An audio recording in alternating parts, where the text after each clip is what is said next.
भक्तगणों, आज आपको शिव पुराण वायव्य संहिता में ऋषि के प्रश्न का उत्तर देते हुए वायुदेव के द्वारा शिव की स्वतंत्र एवं सर्वानुग्राहक स्वरूप का प्रतिपादन की कथा कहूँगा। अब इसको ध्यानपूर्वक सुने और इस चैनल को लाइक करें, सब्सक्राइब जरूर करें। तदंतर ऋषि ने कई कारण दिखाकर पूछा, वायुदेव, यदि शिव सदा शांत भाव से रहकर ही सब पर अनुग्रह करते हैं तो सबकी अभिलाषाओं को एक साथ ही पूर्ण क्यों नहीं कर देते? जो सब कुछ करने में समर्थ होगा वह सबको एक साथ ही बंधन मुक्त क्यों नहीं कर सकेगा? यदि कहें अनादिकाल से चले आने वाले सबके विचित्र कर्म अलग अलग हैं अथवा सबको एक समान फल नहीं मिल सकता तो यह ठीक नहीं है, क्योंकि कर्मों की विचित्रता भी यहाँ नियामक नहीं हो सकती, कारण कि वे कर्म भी ईश्वर के कराने से ही होते हैं। इस विषय में बहुत कहने से क्या लाभ? उपयुक्त रूप से विभिन्न युक्तियों द्वारा फैलाई गई नास्तिकता जिस प्रकार से शीघ्र ही निवृत्त हो जाए वैसा उपदेश दीजिए। वायु देवता ने कहा, ब्राह्मणों, आप लोगों ने युक्तियों से प्रेरित होकर जो सयस उपस्थित किया है वह उचित ही है, क्योंकि किसी बात को जानने की इच्छा अथवा तत्व ज्ञान के लिए उठाया गया प्रश्न साधु बुद्धि वाले पुरुषों में नास्तिकता का उत्पादन नहीं कर सकता। मैं इस विषय में ऐसा प्रमाण प्रस्तुत करूंगा जो सत्पुरुषों के मोह को दूर करने वाला है। असत पुरुषों का जो अन्यथा भाव होता है उसमें प्रभु शिव की कृपा का अभाव ही कारण है। परिपूर्ण परमात्मा शिव के परम अनुग्रह के बिना कुछ भी कर्तव्य नहीं है, ऐसा निश्चय किया गया है। परानुग्रह कर्म में स्वभाव ही पर्याप्त पूर्णतः समर्थ है, अन्यथा निश्वास भाव पुरुष किसी पर भी अनुग्रह नहीं कर सकता। पशु और पास रूप सारा जगत ही पर कहा गया है, वह अनुग्रह का पात्र है। पर को अनुग्रहित करने के लिए पति की आज्ञा का समन्वय आवश्यक है। पति आज्ञा देने वाला है, वही सदा सब पर अनुग्रह करता है। उस अनुग्रह के लिए ही आज्ञा रूप अर्थ को स्वीकार करने पर शिव परतंत्र कैसे कहे जा सकते हैं? अनुग्रह की अपेक्षा न रखकर कोई भी अनुग्रह सिद्ध नहीं हो सकता। अतः स्वातंत्र्य शब्द के अर्थ की अपेक्षा न रखना ही अनुग्रह का लक्षण है। जो अनुग्रह है वह परतंत्र माना जाता है, क्योंकि पति के अनुग्रह के बिना उससे भोग और मोक्ष की प्राप्ति नहीं होती। जो मूत्र्यात्मा हैं वे भी अनुग्रह के पात्र हैं, क्योंकि उनसे भी शिव की आज्ञा की निवृत्ति नहीं होती। वे भी शिव की आज्ञा से बाहर नहीं हैं। यहाँ कोई ऐसी वस्तु नहीं है जो शिव की आज्ञा के अधीन न हो।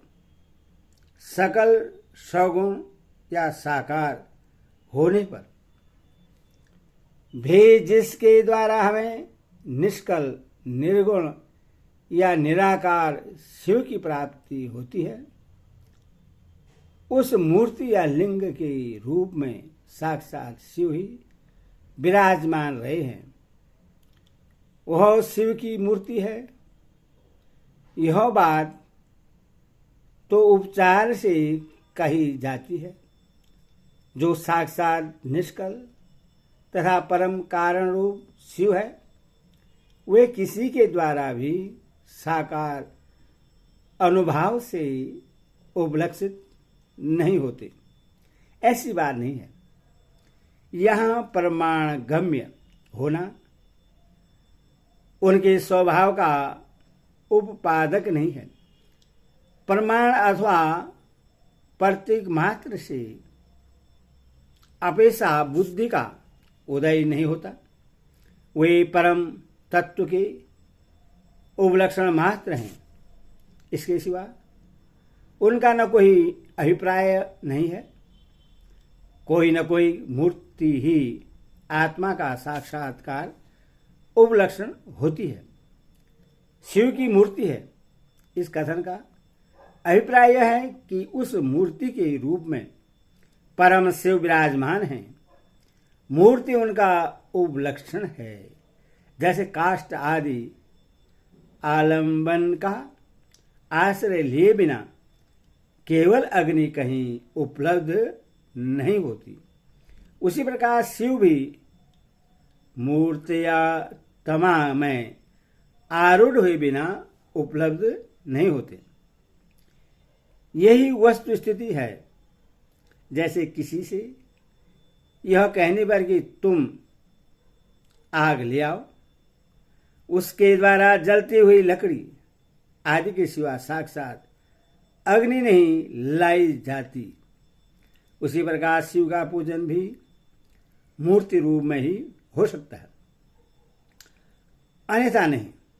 इसीलिए पूजा आदि में मूर्ति आत्मा की परिकल्पना होती है, क्योंकि मूर्ति आत्मा के प्रति जो कुछ किया जाता है वह साक्षात शिव के प्रति किया गया ही माना गया है। लिंग आदि में विशेषतः अर्चा विग्रह में जो पूजन कृत्य होता है वह भगवान शिव का ही पूजन है। उन मूर्तियों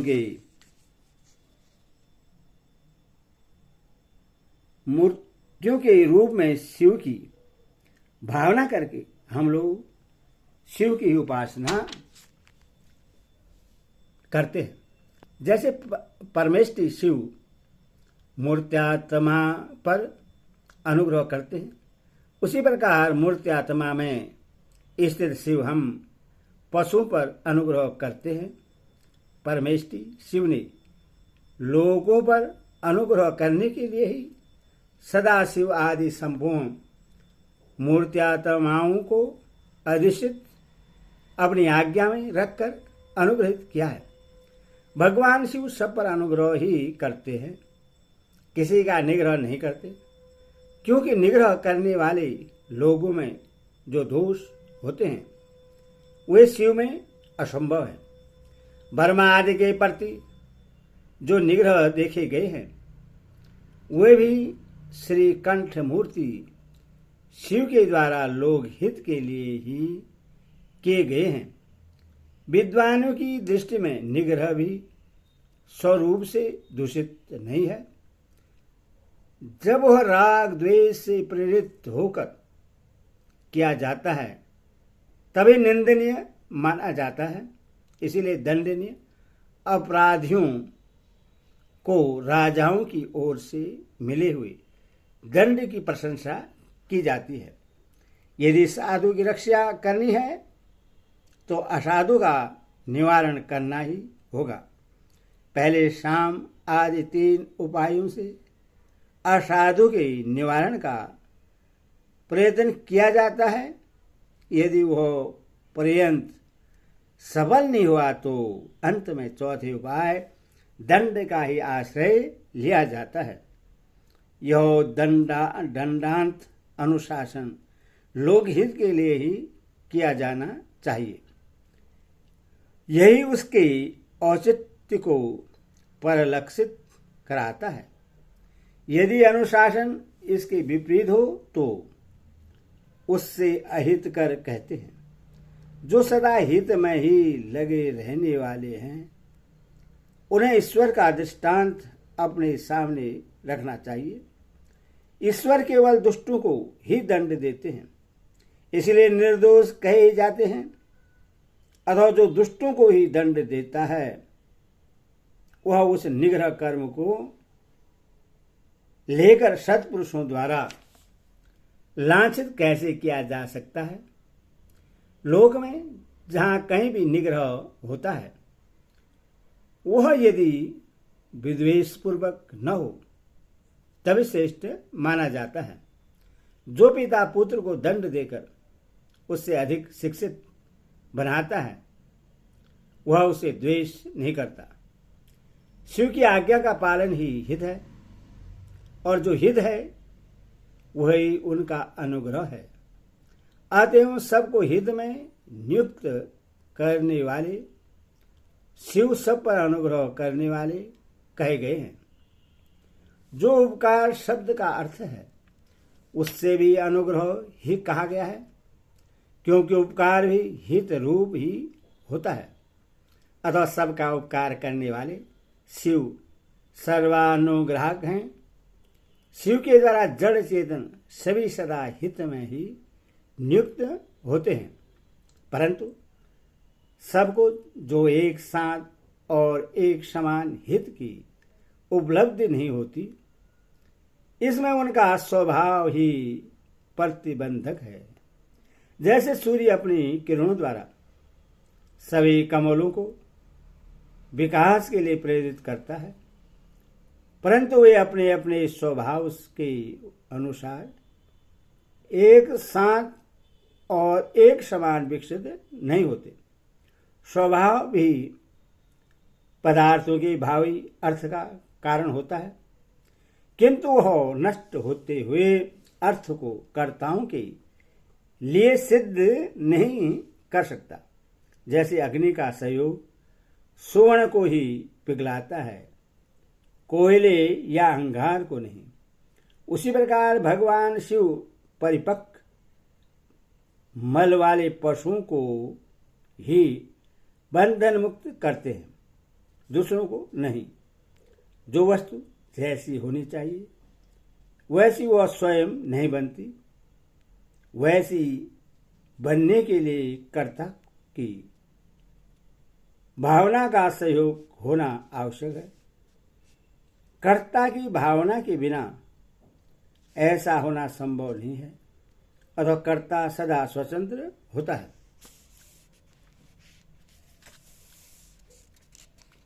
सब पर अनुग्रह करने वाले शिव जिस तरह स्वभाव से ही निर्बल हैं, उसी तरह जीव संख्या धारण करने वाले आत्माएं स्वभाव तो मलिन होती हैं। यदि ऐसी बात न होती तो वे जीव क्यों नियम पूर्वक संसार में भटकते और शिव क्यों संसार बंधन से परे रहते। विद्वान पुरुष कर्म और माया के बंधन को ही जीव का संसार कहते हैं। यह बंधन जीव को ही प्राप्त होता है, शिव को नहीं। इसमें कारण है जीव का स्वाभाविक मल। वह कारणभूत मल जीवों का अपना स्वभाव ही है, आगंतुक नहीं है। यदि आगंतुक होता तो किसी को भी किसी भी कारण से बंधन प्राप्त हो जाता। जो यह हेतु है वह एक है, क्योंकि सब जीवों का स्वभाव एक सा है। यदि भी सब में एक सा आत्मभाव है तो भी मल के परिपाक और अपरिपाक के कारण कुछ जीव बद्ध हैं और कुछ बंधन से मुक्त हैं।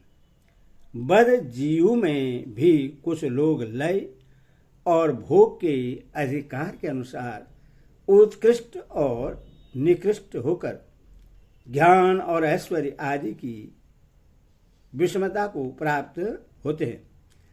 अर्थात कुछ लोग अधिक ज्ञान और ऐश्वर्य से युक्त होते हैं तथा कुछ लोग कर्म, कोई मूर्त्यात्मा होते हैं और कोई साक्षात शिव के समीप विचरने वाले होते हैं। मूर्त्यात्माओं में कोई तो शिव स्वरूप हो, छहों अधिवाहों के ऊपर स्थित होते हैं, कोई अधवाओं के मध्य मार्ग में महेश्वर होकर रहते हैं और कोई निम्न भाग में रुद्र रूप से स्थित होते हैं। शिव की समीवर्ती स्वरूप में भी माया से परे होने के कारण उत्कृष्ट, मध्यम और निष्कृष्ट के भेद से 3 श्रेणियां होती हैं। वहाँ निम्न स्थान में आत्मा की स्थिति है, मध्य स्थान में अंतरात्मा की स्थिति है और जो सबसे उत्कृष्ट श्रेणी का स्थान है उसमें परमात्मा की स्थिति है। यही कर्मश ब्रह्मा विष्णु महेश कहलाते हैं। कोई वस्तु जीव परमात्म पथ का आश्रय लेने वाले होते हैं, कोई अंतरात्मक पद पर और आत्म पद पर प्रतिष्ठित होते हैं। भगवान शिव तो अनायासी समस्त पशुओं को बंधन से मुक्त करने में समर्थ हैं, फिर वे उन्हें बंधन में डाले रखकर क्यों दुख देते हैं। यहाँ ऐसा विचार या संदेह नहीं करना चाहिए, क्योंकि सारा संसार दुख रूप ही है। ऐसा विचारवानों का निश्चित सिद्धांत है। जो स्वभावतः दुखमय है वह दुख रहित कैसे हो सकता है। स्वभाव में उल्टा फेर नहीं हो सकता। वैद्य की दवा से रोग अरोग नहीं होता। वह रोग पीड़ित मनुष्य का अपनी दवा से सुखपूर्वक उद्धार कर देता है। इसी प्रकार जो स्वभावतः मलिन और स्वभाव से ही दुखी हैं, उन पशुओं को अपनी आज्ञा रूपी औषधि देकर शिव दुख में छुड़ा देते हैं। रोग होने में वैद्य कारण नहीं है, परंतु संसार की उत्पत्ति में शिव कारण है। अतः रोग और वैद्य के दृष्टांत से शिव और संसार के दृष्टानंत में समानता नहीं है। इसीलिए इसके द्वारा शिव पर दोषारोपण नहीं किया जा सकता। जब दुख स्वभाव सिद्ध है तब शिव उसके कारण कैसे हो सकते हैं। जीव में जो स्वाभाविक मल है उन्हें वही उन्हें संसार के चक्र में डालता है। संसार का कारणभूत जो मल, अचेतन, माया आदि है वह शिव का सानिध्य प्राप्त किए बिना स्वयं चेष्टाशील नहीं हो सकता। जैसे चुंबक मणि लोहे का सानिध्य पाकर ही उपकारक होता है, लोहे को खींचता है, उसी प्रकार शिव भी जड़ माया आदि का सानिध्य पाकर ही उसके उपकार होते हैं, उसे सचेष्ट बनाते हैं। उनके विद्यमान सानिध्य को आकरण हटाया नहीं जा सकता। अतः जगत के लिए जो सदा अज्ञात है वे शिव ही इसके अधिष्ठाता हैं। शिव के बिना यहाँ कोई भी प्रवृत्त चेष्टाशील नहीं होता। उनकी आज्ञा के बिना एक पत्ता भी नहीं हिलता। उनसे प्रेरित होकर ही यह सारा जगत विभिन्न प्रकार की चेष्टाएं करता है, तथापि वे शिव कभी मोहित नहीं होते। उनकी आज्ञा रूपिणी जो शक्ति है वही सबका नियंत्रण करती है। उसका सब ओर मुख है। उसी ने सदा इस संपूर्ण दृश्य प्रपंच का विस्तार किया है। तथापि उसके दोष से शिव दूषित नहीं होते। जो दुर्बुद्धि मानव मोहवश इसके विपरीत मान्यता रखता है वह नष्ट हो जाता है। शिव की शक्ति के वैभव से ही संसार चलता है, तथापि इससे शिव दूषित नहीं होते। इसी समय आकाश से शरीर रहित वाणी सुनाई दी, सत्यम ओम अमृतम सौम्यम। इन पदों का यहाँ स्पष्ट उच्चारण हुआ है। उससे सुनकर सब लोग बहुत प्रसन्न हुए। उनके समस्त श्रेयसों का निवारण हो गया तथा उन मुनियों ने विस्मित हो प्रभु पवन देव को प्रणाम किया। इस प्रकार उन मुनियों को संदेह रहित करके भी वायुदेव ने यह नहीं माना कि उन्हें पूर्ण ज्ञान हो गया। इनका ज्ञान अभी प्रतिष्ठित नहीं हुआ है, ऐसा समझकर ही वे इस प्रकार बोले। वायु देवता ने कहा, मुनियों, परोक्ष और अप्रोक्ष के भेद से ज्ञान दो प्रकार का माना गया है। परोक्ष ज्ञान को अस्थिर कहा जाता है और अप्रोक्ष ज्ञान को सुस्थिर। युक्तिपूर्ण उपदेश से जो ज्ञान होता है उसे विद्वान पुरुष परोक्ष कहते हैं। वही श्रेष्ठ अनुष्ठान से अप्रोक्ष हो जाएगा। अप्रोक्ष ज्ञान के बिना मोक्ष नहीं होता। ऐसा निश्चय करके तुम लोग आलस रहित हो श्रेष्ठ अनुष्ठान की सिद्धि के लिए प्रयत्न करो। ओम नमः शिवाय, ओम नमः शिवाय।